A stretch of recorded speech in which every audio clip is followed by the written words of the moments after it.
Well, this is National Youth Sports Week across the U.S., and that has extra meaning in Blaine, which is the site of the National Sports Center, a crown jewel facility for hockey, soccer, and other sports. The NSC draws over 3.8 million visitors annually, making it the most visited sports facility in Minnesota. But for that to continue, the NSC needs to evolve. Thanks to the National Sports Center, Blaine is the center of the youth sports universe. Clearly, we are still the largest amateur sports facility in the world. We run the third largest tournament. We're in the Guinness Book of World Records for our fields. Our goal is to continue with that moniker. Yes, things are going well at this sprawling multi-sport complex that has a footprint of 600 acres. The NSC has been the envy of other cities for decades. You know, if imitation is the best form of flattery, it's happened a lot. Disney came up here for Disney and ESPN for 3 USA Cups 20-some years ago and observed before they built their big facility at Orlando. And there was just a $360 million facility built in Mesa, Arizona. But the NSC is also 32 years old. Sports venues age in dog years, and the NSC needs upgrades. The facility has 48 grass fields and 4 lighted field turf surfaces.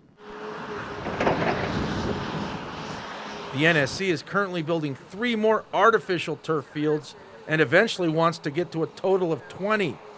The cost is $1.5 million per field. We have a $16 million business, and our margin is $140,000.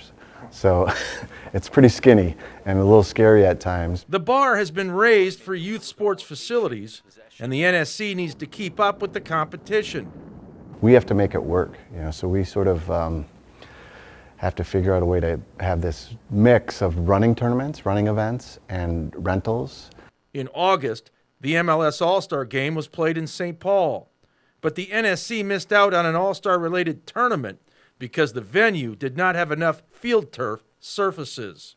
Think about that event, 350 teams, 10 days, average spend for one team is about $20,000. That's a $14 million economic impact for that one event, and they're eager to award a 5-year contract on that.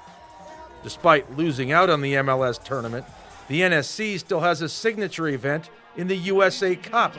The 2022 Target USA Cup is officially open! Which brings in teams from across the globe. The Cup would clearly benefit from more fields. Hockey is another staple at the NSC. The facility has 8 ice sheets, second most in North America. But a rink shrink is in the cards, as the NSC wants to reduce ice size from Olympic to pro dimensions. Now the trend is NHL size, so that's what the athletes would rather play on, regardless of the level of playing. The NSC also wants to replace R22 refrigerant, put in new dasher boards, improve locker rooms, and install automatic circular entrance doors to the facility. Cost of this is $12 million. We're not here to make money, we're here to kind of create opportunities and also to create economic impact. The NSC's goal is to become a net zero facility by conserving water and using solar power to cut down on energy costs. I also want to be the greenest and amateur sports facility of its size. The NSC's Todd Johnson also likes the idea of an entertainment district near the facility and says the city of Blaine has proposed a pond, skating loop, and a plaza area in its initial plans.